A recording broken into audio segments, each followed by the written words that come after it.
سورة النور أمبنا ولني آية بيسبا أني شيقي. أعوذ بالله من الشيطان الرجيم. ليجزيهم الله أحسن ما عملوا ويزيدهم من فضله والله يرزق من يشاء بغير حساب. بسم الله الرحمن الرحيم والصلاة والسلام على نبينا محمد وعلى آله وأصحابه وسلم تسليما كثيرا. سبحانك لا علم لنا إلا ما علمتنا إنك أنت العليم الحكيم. أستغفر الله الذي لا إله إلا هو الحي القيوم وأتوب إليه.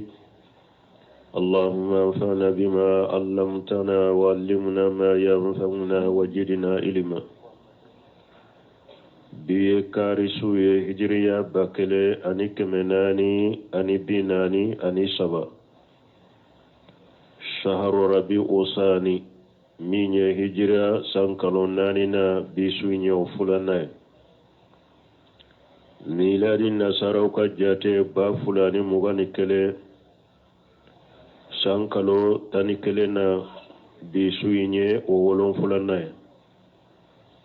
ambe bako jikoroni gorofula masjid salamu kono dresu ambe tawsirika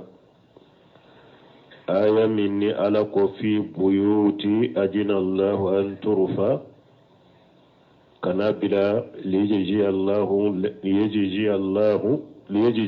Allah ahsana ma amilu ويزيدهم من فضله والله يرزق من يشاء بغير حساب. بنكسر في بيوت أذن الله أن ترفع.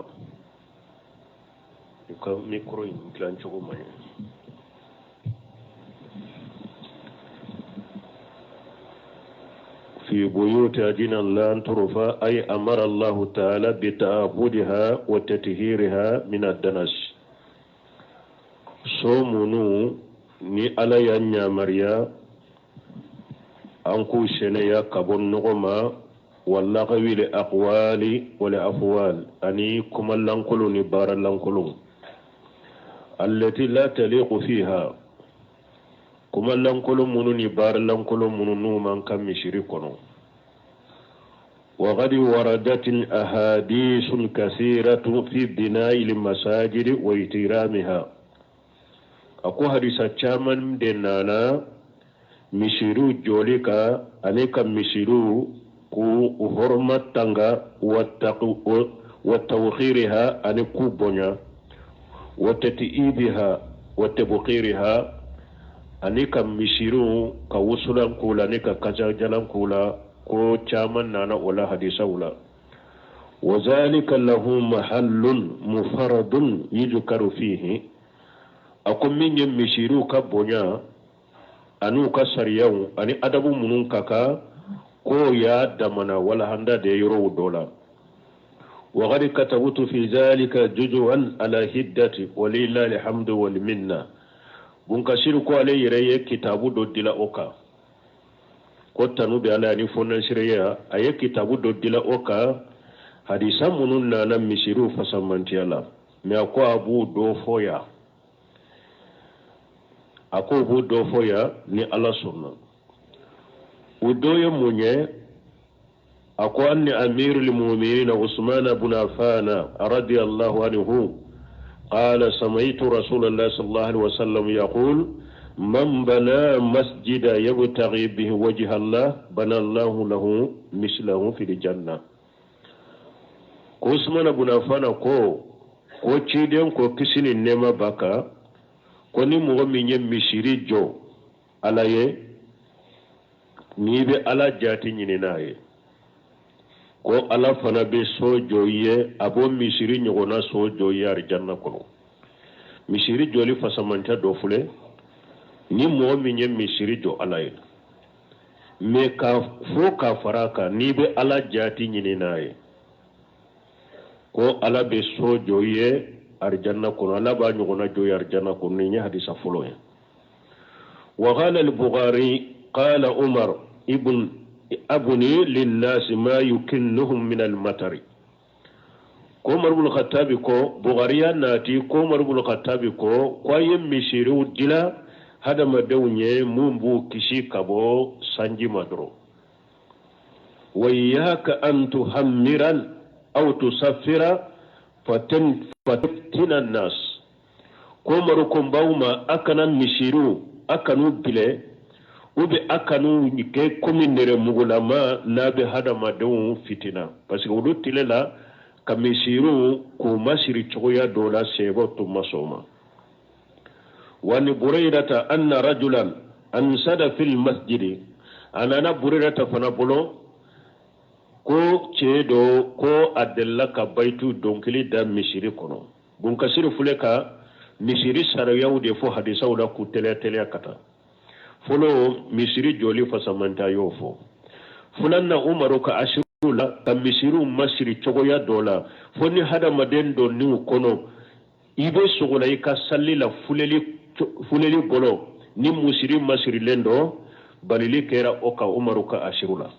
misiru kana masiri chogoya dola fara hari ni mugo dona nube salli kono nube sogola ka fitina ni lajeliya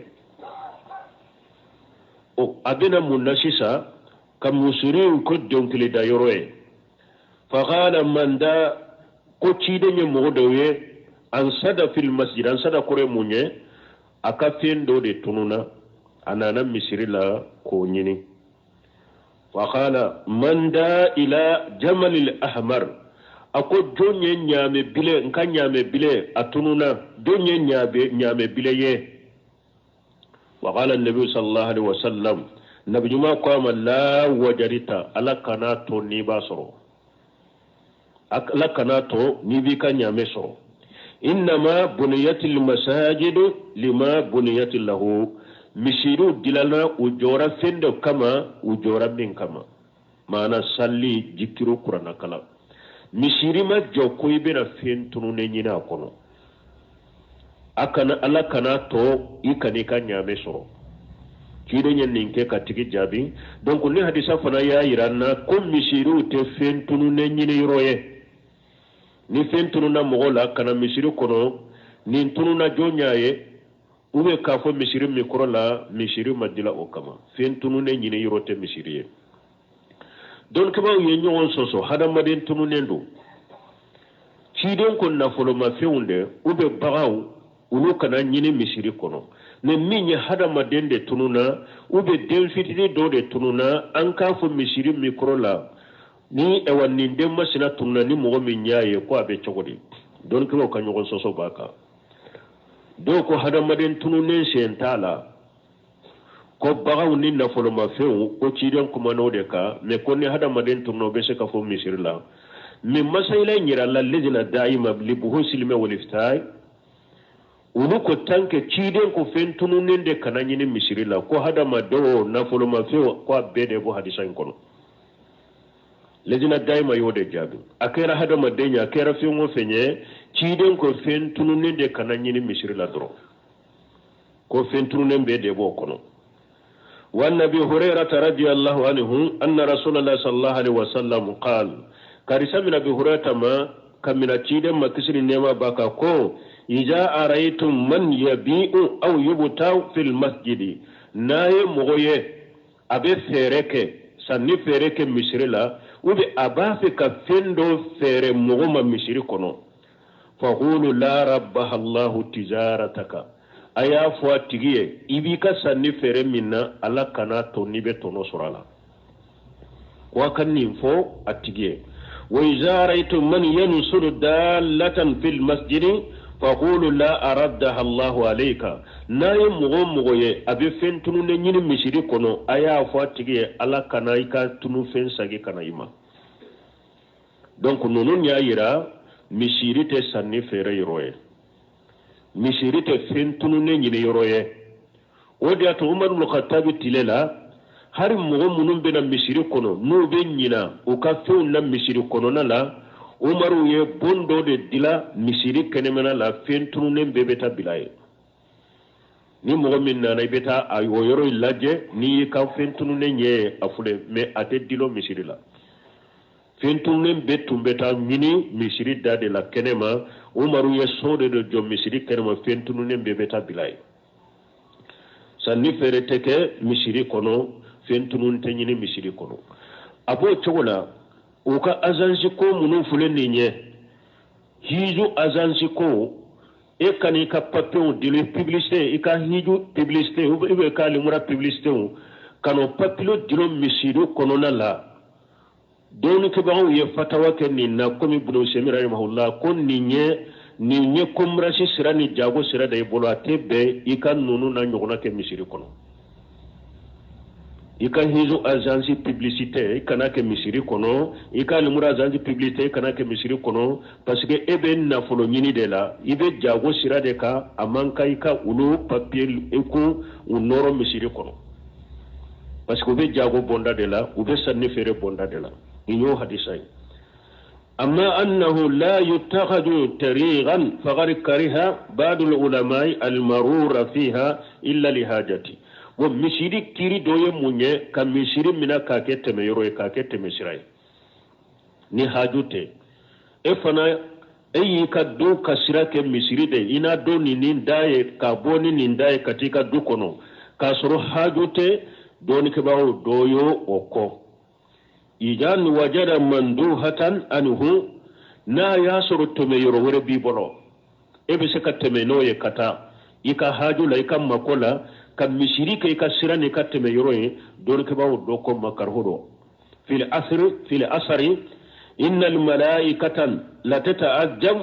min rajuli yamurru bil masjidi la yusalli fihi ko anana asaru dola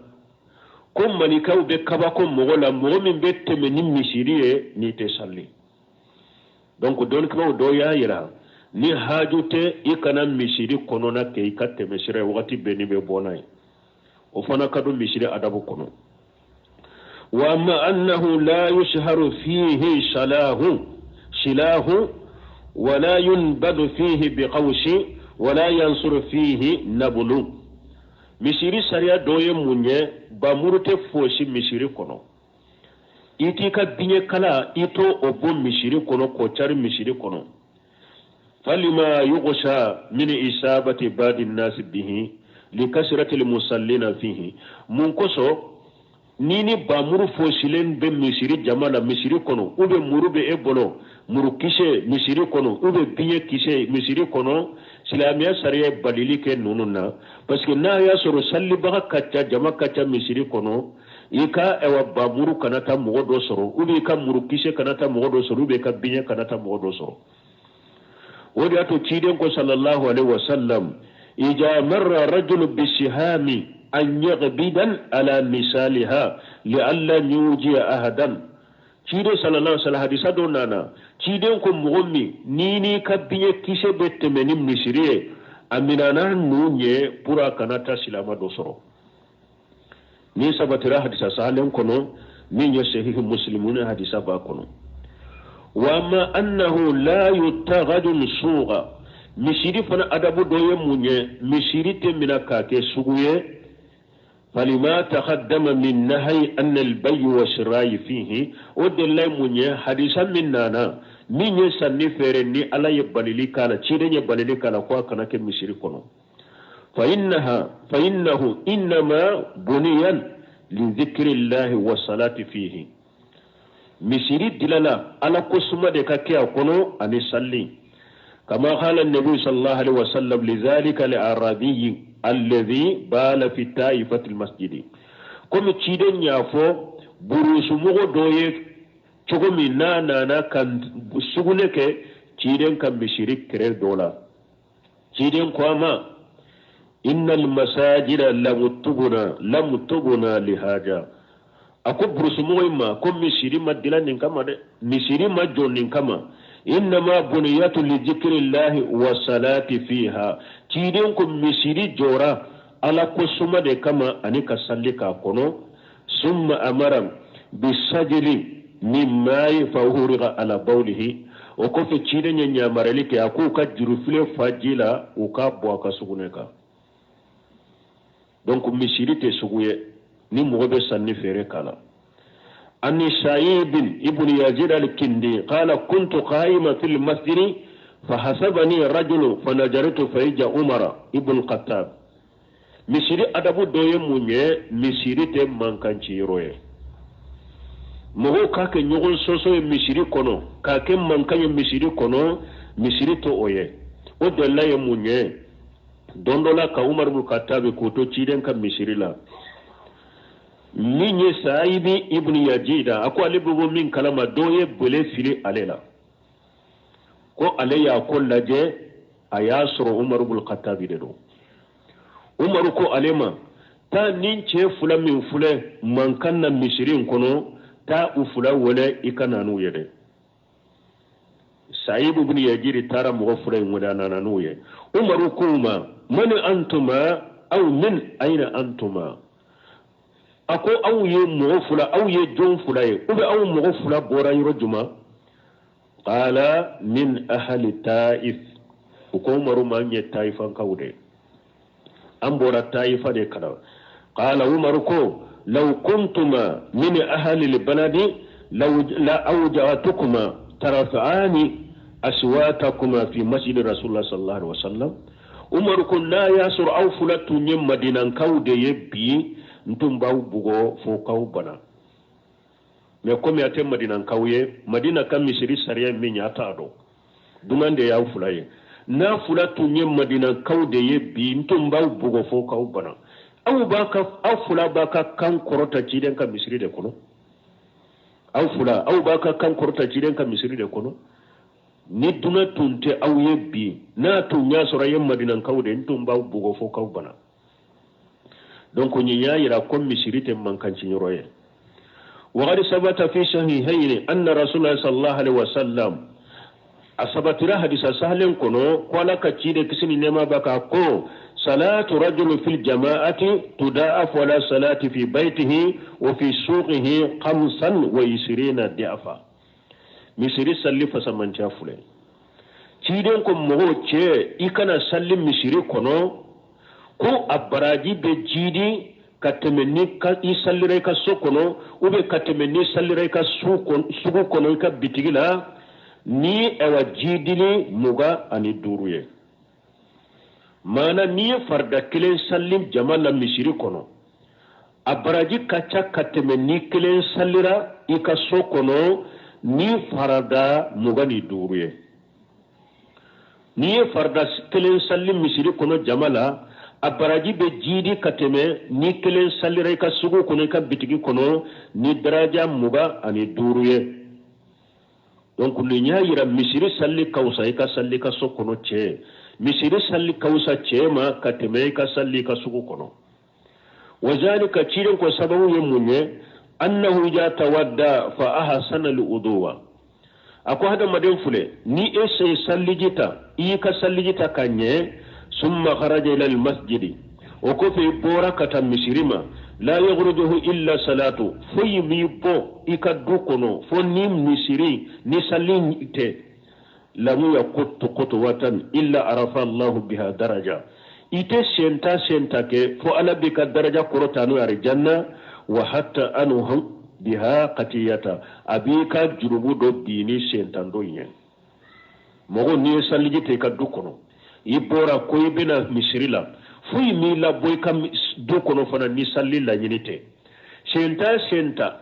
dobe fare ka daraja kar janna senta fana ala be do bi ka boy ka junubuna fa iza salla ni tara misiri kono sallira lam tanzil al malaikatu tusalli alay man kan te wuli nube duwa kiye ma dama fi musalla tanke yi sallira yoro men yi sigilen bi ka salli yoro la malikaw de be duwa kiye allahumma salli alayhi ala ika nema allahumma salli alayhi alayka tanunuke aka allahumma arhamhu ala ika nema wala yajalu fi salati man tajara salata e wa ite wuli fana abe ko be salli de rata tanke ni ba ke ka salli do de makone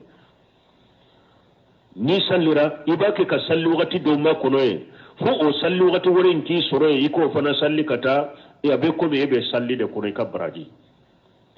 donc ni nyem misiri kono na fasamanti ay ceeru misiru salli ka ke misiru la salli kana ke du kono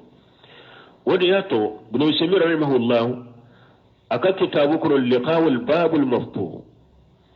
do ya nyininka ko uluka yoro la uluka dugula uluka jamana la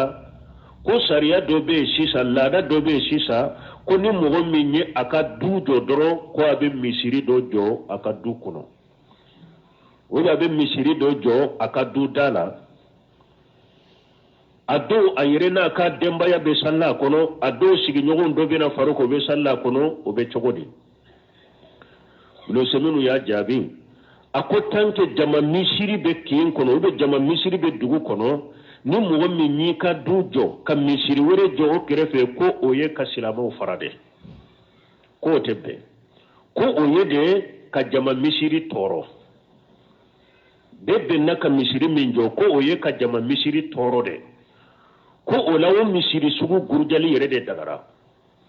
ka fo ni mo mi ni ka dudo joro ina misiri do jo akia dudala ube ina misiri dojo ika du kono ka to ka soro kin kono ube dugu kono jama misiri be ka misiri be ina ka suru fana ako misiri sugu be ke sababu ya ka jama misiri toro de ako misiri sugu be ke sababu ya ka silama farade ako har ni do kala nyinite jama misiri toro le ari hari do ba jownu kala nyinite ka silama fara do kala nyini de kinyere kan lafiya nin ka demba be se kan lafiya cogo mi nka misiri jon ka do kono nka misiri jon ka dala ko do kala nyini wode me akona tabe haramura tebe atebe silamu ka farafara misiru de katto munu nye jama misiru le be kana salli ulu de kono ore braji ka bo kateme e ka misiri do jo ika do dala ko ibe salla kono ni ka jamu bi ni ka sigi nyogo ka soro jama misiri be ana manja nunun ka kolosi parce que ni tara misiri kono ka salli abaraji ka bo ni sallire ka so kono har ni misiri de be amma fu anko ciren tunyanga niyata madina ko abe dogo ni salli wakati sera ka donya mara ka mugo la salli ale beta madina mugo bi ka dude kono ni be salli itena misiri la be tasuma doila ciren tu monga niyata don ke ba ko munun tumbu ka du kono madina salli bali uteo utumbe salliye me cide nya yira nka du jama nka fara nyogon kan nka du anka jama sallo de te wasake ode to misiri salli bi kabo mogoka fo ka famu wan abdullah ibn amr radiyallahu anhuma anna rasulullah sallallahu alaihi wasallam annahu kana idha dakhala al masjid yaqulu bun kasiri nana do misiri adabu werela anye mi fo sisa ko ewa ni ka dojo kana misiri joala akafu ka perpella tigede nani jama misiri kaso ankal la nyine bodela usemini nyine kara ni ani jama misiri kaso ube jama misiri be dugu kono ni mo ka kella da ye ni min ni kaso jo ina misiri jo kono ni min ni kaso jo ina misiri do bila e kaso dala oye ka jama misiri de toro oye ka silamo de fara mais ni ebe yoro mi kaso jo misiri yere de te ube ni misiri ka ja ko dugu e ka misiri do jo i ka do dala ini sigi nyogo munu fana be no ni misiri ka ja utese kata u ka salle basi tola de me ka ke komi lada nyen ka do joro shebi nyen kin ka misiri jo nye do jo shebi nyen ka misiri do nka do dala nin ka kolosi de silamo fara li benina jama misiru toro li benina jate ka minaka bon kasiru nana ni be do misiri fana kono adabu ye jumae أعوذ بالله العظيم وبوجهه الكريم وسلطانه القديم من الشيطان الرجيم ko abdullah ibn amri ka hadisana na ko cide kisini nema baka annahu kana ja dagal al masjida yaqulu ko ciden tunkera ni ciden be do misirila abafo adabu ni be do misirila do ni kinin sede ikinin se folo de do misiri kono misiri doni ba doli ba damina an kan misiri mun fole ni ye epi kuru dala misiri kuru dala ni be do ado ika adabo kono ika doni ikini se na kadiye ibe nin do yi fo depuis kuru indala na kadiye ba bila ni be do misiri nyere da fo ibe do wi fo ibe do ni kinise a'udhu billahi alazim mbe tanga nyini ni alay masammin kabo o bi wajhil karim ani alaka nyeda min kabo wa sultanil qadim ani alaka masayam min kakoro masayam ni damina taala mina shaytanir rajim alakin kishi kabo shaytane toro ma shaytane minye farakiru fenye ni be do misiri kono be nun do awde fo bismillah a'udhu billahi alazim wa bi wajhil karim wa sultanil qadim mina shaytanir rajim qala qattu ko aleko abdullahi man nindro qala namu abdullahi ko hon nindo qala fa iza qala dhalika qala shaytan ako cidon ko niyen ni foy don to misirila ko shaytane ba fo hufija minni sha'irul yawm abafo nin kisranne ma bi to imbe nin kisranne ma bi to imbe wa nabi humayd wa bi ushayd qala qala rasulullah sallallahu alaihi wasallam ana nahar sawrala ko ciden ko ija dagala hadukum al masjida na dola kelembe do misiri kono falyaqul allahumma aftaha li abwab rahmatika ika funtigi ala iki kan nema dayelenye ni fana nana na tkorela ori ato do yo fara nyogonka bismillah a'udhu billahi alazim wa biwajhihi alkarim wa sultanil qadim min ash-shaytanir rajim اللهم افتح لي ابواب رحمتك ni be do misiri kono ibe ni ndo fo ni chogola wa ja kharaja ni be bo fal yaqul allahumma aftah li abwaban fadlika iba fo ala iki ka fasamanta dayelenye i don to misiri la ibe ala dele ala ka kan nema de dayeleye parce que misiri ala ka nema soro yorode mais ni bobo misiri kono ibe ta garjaga nyini de la ola ibe dawude ke ala ka fasamanta dayeleye mais ni be bo to suri be do faraka a'udhu billahi alazim wa biwajhihi alkarim wa sultanil qadim min ash-shaytanir rajim allahumma aftah li abwaban fadlika ni bobo misiri la ibe ninde fo mais ni be bo ibi numan shen fo de bo misiri kono parce que misiri ye fasamanti yorode ni be do kini sen folo de kado ni be bo ifule ka bo kata jiya de ma ani sugu ni fe woyu fitina yoro ni shaytan yoro de ibe bo ni numanshe ka do ke kala nyini ala de la ka aka fasamanta dima donc ni nyem misiri ka adabu do woyu zikara fi ismuhu anyo fokunu anana mu were fo nyefe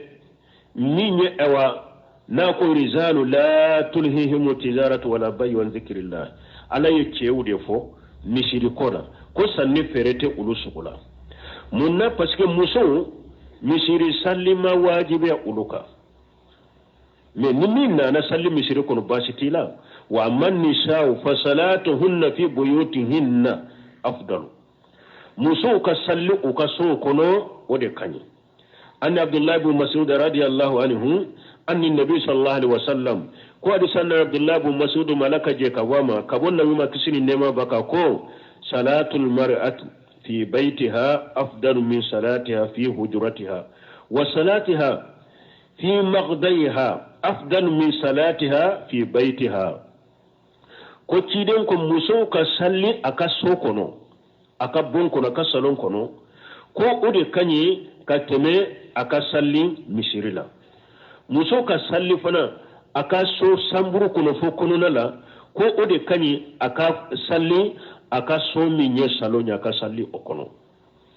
muso ka salli aka salon kono hadisa do bena cire muso do na cidema ko be bugari kono ko cide ne ba fe kana salli no fe ka misirila a ciden ko nyodo ka foyi ba fe kana salli nen no fe nka misiri kono mais ika salli ika kimo ka misiri kono o kausa ka teme kana salli nen no fe nka misiri kono ika salli ka dokene fana kono o kausa ika salli ika kimo ka misiri kono ika salli ka salon kono o fana kausa ika salli ika dukene kono ika salli ka samburu fana kono kofe o fana kausa ika salli ka salon kono tuma mi cide nyen ni fo muso yin muso fo aka samburu kono kofe lala aye yuro do mina dibila ye ka to ka salle fo kata samabo donc muso fana ka salli ka so kono na nare o kausa ikana misirila me baliliti ka ikana misiro hadisa bina hadisa nana haja wa yajuzu laha suhudu jama'ati rijal bun kasiru ka bedaga muso kana jama be salli yoro mi misiri kono ko bedaga muso kana ye bi sarati akum mi sarati balade allan tuji ahadan min ar-rijal bi juhuri dinati wala rihi tayyib muso adagara kana cew jamala jama salli yoro la cew no fede akum mi sarati bala asarati ye munye ko akana cew toroni akam mashiri ani mashiri kana na salli yoro la nabe cew toro ani kasajjalan kana na salli yoro la nabe cew toro nay kama sabata fi sahih Abdullah ibn Umar annahu qala ako kullu sabatira hadisa sahalin kono cegumi Abdullah ibn Umar ko qala rasulullah sallallahu alaihi wasallam ko laka cidon ko kisini nema baka la tamnau ima Allah masajid Allah ko akana laka jomuso bali ko ukana salli alaka misiri kono alaka jomuso akanu bali kana salli misiri kono o fi riwayati anana na cogo dola o buyutu hunna khairul lahunna no kaso kunna salli de kausa kateme misirika akana jomuso bali kana salli misiri la no kaso kunna de kausa uka misiri salli o fi riwayati anana na cogo dola wal yakhrujuna wa hunna tafilatu ay la iriha lahunna ukapo men ni kasa jalantula anana na cogo dola muso ukapo kana salli yoro la misiri la me kana kasa dumen ko yerela onana anana Zainab imrat Abdullah ibn Mas'ud anana ka hadisa la qalati qala lana rasulullah sallallahu alaihi wasallam ko alaka ciden ko dum musoma idha sahritan ihda kunna al masjida fala tamussu tiban na dola kele muso na dola kele bena misirila akana maga kasa jalana ka kyaw yerela Abdullah ibn Mas'ud kam muso Zainab ako ciden yen ni fo uluye ko muso na bena misirila akana maga kasa jalana ka kyaw yerela anana amba Aisha bula radiyallahu anha annaha qalati amba Aisha ko kana nisa'ul mu'minina yashhaduna al-fajran ma rasulullah sallallahu alaihi wasallam ko mu'minu muso tumbena misirila ka seri ka farachiden ka misiri kono fajrila summa yarji'una multafi'ati bi murutihinna ma yurafanna min al-qalash ko mu'minu muso tumbena salli fajri salli ciden nabi sallallahu alaihi wasallam me tanke timini bala dibi bala ko be sage ka bo salliro la u yere melekele ku yere melekene ka hijabu ye ko mogo tu do yere mogo tu bro yere fajri dibini min bala u be sage ka to ka sokono u wulu yere melekene ka hijabu ye mogo tu do yere o fi sahihayni ana nabwar muslimuna ani ha ka bamba shetu boro tuguni qalata ko law adraka rasulullah sallallahu alaihi wasallam ma ahaddasa an-nisa'u lamanahunna min al-masajidi kama muni'ati an-nisa'u bani israila ni nyedde pamba Aisha tukatile akon muso fule katam misirila chogome kon ni ciden tumbora nin kalama ni ciden tunyenni nye kwa tumbe muso bali misirila tama komi bani salankaw kam muso bali la misirila tama chogome de pamba Aisha tutilena akoko muso fule katam misirila chogome kon ni ciden tunyoye kwa tumbu bali misirila tala anka wakati do woni Allah hinana donc muso te bali kata misirila mais asutura lembe bo ani masiri kana bo akana kasa jilan ka yerela hadisa unna chogo dola ciden ko muso niye kasa jilan ki yerela kana na safo salla annofe hadisa dola ciden ko muso niye kasa jilan ki yerela kana ta salliro la unnofu foi kata ko ka boyila hadisa dola ciden ko sallallahu alaihi wasallam muso hadisa dobina Abu Hurairah ka hadisa do ko Abu Hurairah ye muso do ye ko abeta misirila ko ya ammatal jabbar ko ya masa karbale masa minya karba masa o jom muso betami ko muso in ko beta misirila aya soro muso kasa jalan kasa ba nofi Abu Hurairah ko isagi ne ya me cidemma akon muso ni tara salli kasa jalan bila kasa bi nofe ko alati ka salli mina fo ikati koni ikati janaba ko ka boyirela o hadisa be hadisa albaniya hadisa lasaha me doni ka ba woro fana be hadisa laf me ala kulli hali hadisa kankare magilende bala me doni ka ba ko ni ko na ko ka salli temina akoro de ka salli baraji de be ciya me ye farda min ko ni salli farda imbe saha binna ka boy kanna me abaradi be ciya janaba koli min kora akwa la nyini yede na ya soro kasa jala imbi farikoro bedela ibi farikoro beko janaba la chogo mi tai farikoro beko ka kasa jala mo yirela ube kasa jala imbe yoromi ikata ko kabo o yorona donc nunu nye kankari ma gelewe ni cide sallallahu alaihi wasallam yu nyesi musoma nu bina jama salli yorola wuku yere sutura uni kasa jalan kanana uni masiri kanana o janko misiru la ni derisu be misiru kono derisu munu nu be mo nafa muso kana misiru la ko derisu na nyona la menna bu nafa basitala me ko janto cide ka sarati de la sarati munu fowye والذين كفروا أعمالهم كسراب بقيعة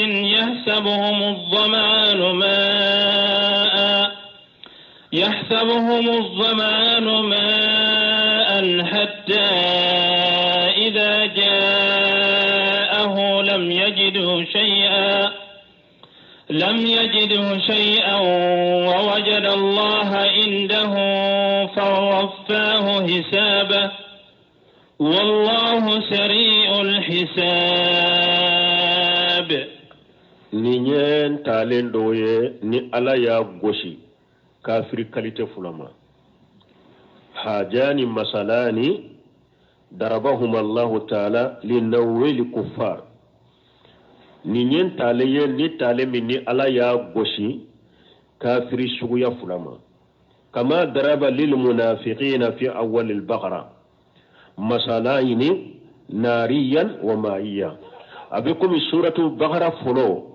ni ala ya talen fula goshi munafiquna adoye tasumalamaye adoye jilamaye wa kama daraba lima يقر في القلوب من الهدى والعلم في سورة راد أبيكم مين فانا بسبت الدسكون كنو مين يكنداye ani doni nyima duskun kono ala yo fana talem gosi togo ya fula سورة راد kono ajila ma ana tasumulama ala kon yoro la ya wallazina kafaru mu'minun kafiriyara amaluhum kasarab ukabara kafiri jiya kono abe bara nyuma ke ni sarata ya lahara abe sinji tugu ke wo kafiri ya lahiru dafa wo kafiri ya hada maden gase shigi wo kafiri ya kungo kono gase shigi wo kafiru ka ewa luwa wo uba bonya wo yefengo fenke jiya la ni nyumande do tanka tara kafiri ye sarata ya lahara المثالية بكم كالسراب بقيئة يحسبه جمعان ما سراب يموني تلي ما فلافل ني تلي كفاري ني هذا مدن بتاما غوترونكا وبي بتاما يورو لا يورو فريلي غرانغا يورو جا نيا لاجي انيا لا كو جيده دالين فلي نيفه يبي يورو دي لاجي ابكينيا كوروكو بي جيده بي سراب يوده مني انا ناي ite foi soroye sarabu yo wode tile ganfe ni be tama ni tile fariyara ibe gotoronka ube ebe garanga yoro la yoro mi yoro wala na ferelo garanga yoro la ni nya fili kata yoro do be kenya koroko mi jita lembe men ni insera ite foi soroye sarabu yo wode awa kafiri fana abe baranyuma ke jiya kono ale nyana yomali kama do saraba ale me qiyama kene kana na ye ate foi soro ate foyi sɔrɔ an ye a bɛ komi ni ala ko aya wɛrɛ kɔnɔ wa qadimna ila ma amilu min amal fajalinahu haba'an mansura ala ko ne taara ka t'u ka baaraw fana ma n'u ka baaraw bɛɛ kɛ gɔngɔ ye ka cari donc sara tɛ kafiri ye lahara u ka baaraw misaliya de filɛ nin ye a bɛ komi garanga yɔrɔ ni e y'i ɲafili yɔrɔ dɔw bɛ kɛ ɲa kɔrɔ komi ji de bɛ yen minɔgɔ bɛ e la e b'a fɔ n ka taa yen ni sera nin yɔrɔ la ji fɔlɔ n'i nana i tɛ foyi sɔrɔ yen awa kafiri fana b'o cogo de la a ɲana a bɛ baara ɲuman minnu na diɲɛ kɔnɔ ko a bɛ sara sɔrɔ la lahara n'a sera lahara tɛ foyi sɔrɔ yen yahasabuhu jam'anu ma hatta idha ja'ahu fo ni minɔgɔtɔ ni nana o ji masina ma o ji sugu ma lam yajidhu shay'a ite foyi sɔrɔ yen wa wajada allaha indahu awa i bɛ ala sɔrɔ o ji yɔrɔ e ye yɔrɔ min miiri ko ji bɛ e bɛna i tɛ ji sɔrɔ yen mais i bɛ ala sɔrɔ yen fawafahu hisabahu ala b'a a ka sara dafa ka d'a ma ye maana kafiri qiyama kɛnɛ kan n'a ɲana qiyama kɛnɛ kan ale ɲana sara de bɛ ale bolo ye a bɛ bɔ min kalama a bɛ jahannama de sɔrɔ a ɲɛ a bɛ jahannama de sɔrɔ a ɲɛ ala b'a sara jahannama de la ka don jahannama kɔnɔ wallahu shari'ul hisab ala ka kɔrɔsili ka teli ala ka kɔrɔsili ka teli sɔgɔma sani walaha wagati diya bɛɛ jinɛ ni hadamaden a n'a kungo kɔnɔ fɛn ni ala ye kiiri damina misali la komi sɔgɔmada ni walaha wagati bɛ sa ala tirala a bɛɛ la arijanadenw bɛ taa tile tɔ kɛ arijana jahanabadenw bɛ taa tile kɛ jahanaba ashabul jannati khayru mustaqarra wa ahsanu maqila ala ko arijanadenw sabati yɔrɔ ɲuman de b'u ye ani tile mina yɔrɔ ɲuman u bɛ taa tile mina arijana de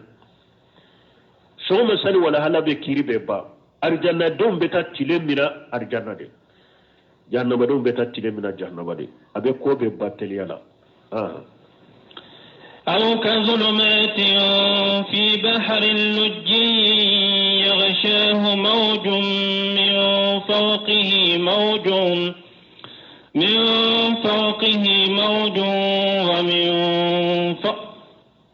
من فوقه موج من فوقه سحاب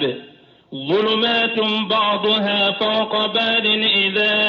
أخرج يده لم يكد يراها ومن لم يجعل الله له نورا فما له من نور bon kasir ya yira nin tale fula min fule min ye tale folo o gosira kafiru de ma kafiru munun yere ulu ba ke ka weleli ke kata kafiriya ma fa huwa likufar duati ila kufurihim tale folo gosira kafiru de la munun ba ke ka mogo wele katu ka kafiriya ma tale folo ye wulu ye tale fula na ye de kafiru munun n'ulu fana ba ke ka mogo wɛrɛ kafiru wɛrɛw de ladege ka tugu kɔ mukhallidina tale folo ye wulu de munun bɛ mogo wɛrɛw de nɔfɛ aw ka julumati ala ko bɛ kafiru u dɔw ka baara n'u bɛ dibi la u misaliya bɛ komi aw ka julumati a bɛ komi dibi caman fi bahari dibi n'a bɛ baji kɔnɔ lujui baji min n'a ka du kosɛbɛ yaghshahu mawzu baji min fana n'a ka du kosɛbɛ ni dibi b'a kɔnɔ jikunu fana bɛ o fana kan yaghshahu mawzu min fawqihi jikunu dɔ bɛ o fana kan min fawqihi mawzu min fawqihi sahabu maana baji min do a ka du dibi caman b'a kɔnɔ jikunu wɛrɛ dalen b'o kan jikunu wɛrɛ dalen b'o kan kaba nɔgɔ fana b'o kan julumatu nunu ye dibiw ye baaduha fawqa baadi n'u bɛ ɲɔgɔn kan ji doni kɔnɔna yɛrɛ dibi jikunu minnu b'a ka dibi kaba nɔgɔ minnu fana bɛ o fana kan o fana dibi farala dibi kan ija akhraja yadahu nin tigilamɔgɔ n'a bɛ nin dibi caman na n'a y'a bolo bɔ lamu yakadi yaraha a yɛrɛ tɛ hari surunya k'a ka bolo ye dibi bolo n'a yɛrɛ y'a bolo bɔ ko a b'a lajɛ a tɛ surunya k'a ka bolo yɛrɛ ye dibi bolo baji kono na doni dibi jikunu min baka dibi jikunu re boko dibi kaba no boko dibi abi su fana dibi kono na yere ya hara bolobo ate surunya kaye yere wa man lam yajalillahu lahu nura ni alama noro ke mu'min du sukun kono fama lahu min nuri noro teke wutigi yede bun kasiri ko akod dibi duru de fulenne nye fa huwa yatakhallabu fi khamsatin min al-julami nimbe yelema dibi duru de kono fa kalamuhu julumatu nintigila mo aka kuma dibi wa amaluhu julumatu aka bara dibi wa madghaluhu julumatu aka doyoro dibi wa maghrijuhu julumatu aka boyoro dibi wa mashiruhu yawm al-qiyamati ila julumati ila an-nar akalla banyiro qiyama abel laba kata jahannaba tasuma fana ka dibi udema julumati baduha fawqa bad dibi duru nu be nyogon kakata alayere ka kuma dibi aka bara dibi adonyoro dibi aboyoro dibi atugule me kafir karamu min fana no fe no ba ke ka wele kata kafiriyama o fana be dibi de kono ale be dibi kono atugule be min ka be dibi de kono donc dibi chama ne farla nyogon kan ni mbolo e wonin dibi fana be laban be take jahannaba tasuma dibi ala kan kisi ألم تر أن الله يسبح له من في السماوات والأرض والطير صافات كل قد علم صلاته وتسبيحه والله عليم بما يفعلون الله بانك باريا مسامن قرطانين لو ko fengo fembe sankaba ngono fulala ani duma ko non fula ko bebe ali ala subhanahu wa fo adama dendo wa jinnaw do ba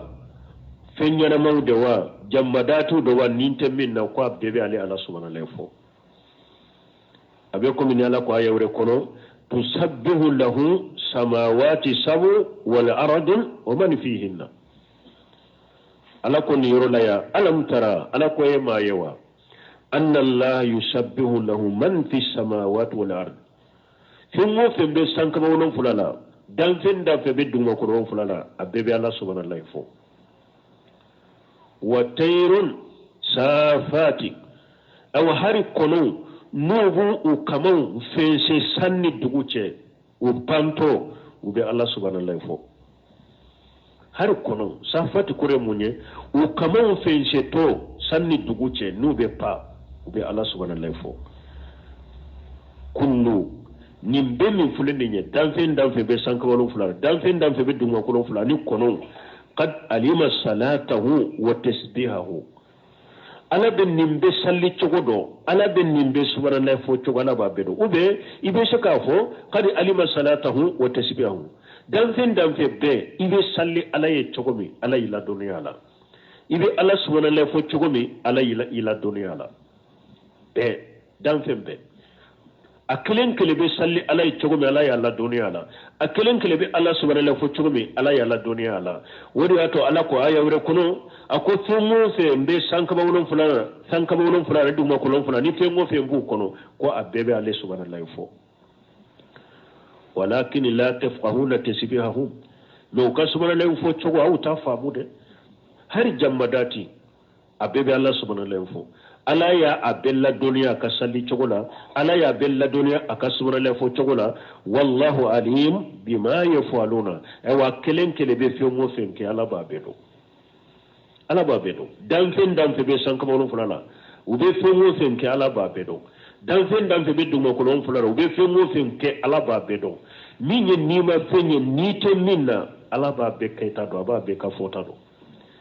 aya bella dunya ka salli chogo fana na ka sura le fo chogo ولله ملك السماوات والأرض وإلى الله المصير ولله ملك السماوات والأرض سانكبا ولون فلان مرالية على ديتاي دغما كون ولون فلان مرالية على ديتاي وإلى الله المصير اوا بيبي لبكتا على دي قيامه آية وركونو ليجزي الذين أسوا بما عملوا mo munu nye ko jugu ke ala nu saruka ko jugula bebe laba kata ala de fe koy abebe laba ala de fe fa huwa al-khaliqul malik ala de dammasay ala de maralim masay lahul hukmu fi dunya wal ukhra kiri pe ala de tay jeni lagara wa lahul hamdun fil ula wal akhirati jiya tanubi ala lagara tanubi ala jeni lagara be ala de tay awa bebe laba kata ala de ma abebe fese abebe kolosi abebe sara in khaira fa khairu wa in sarra fa sar ni mo mi ye hera kala bi sara hera la qiyam ni mo mi ye jugma ke abi sara jugma de la bebe sagi kata ala de ma qiyam ألم تر أن الله يزجي سهابا ثم يعلف بينه ثم يجعله ركاما فترى الودق يخرج من خلاله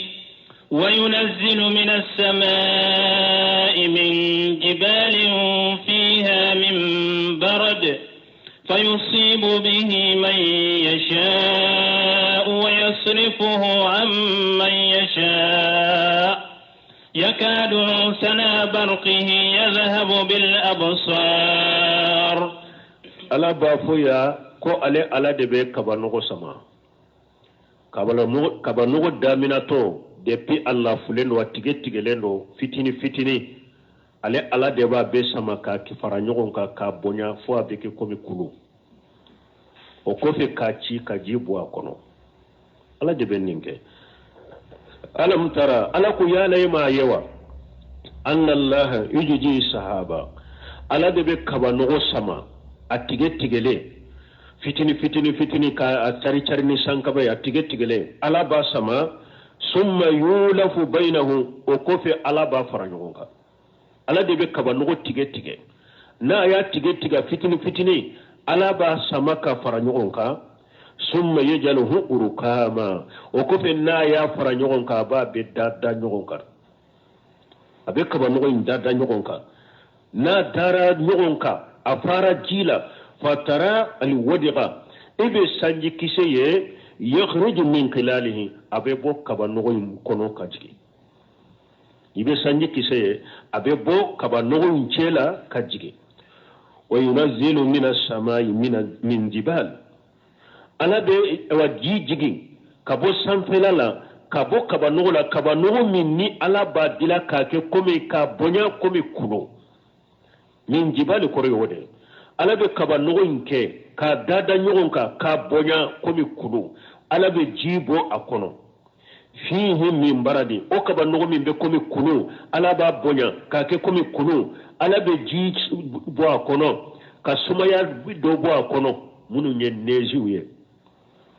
kubo ewa kaba nogo kono fayushibu bin man yasha'u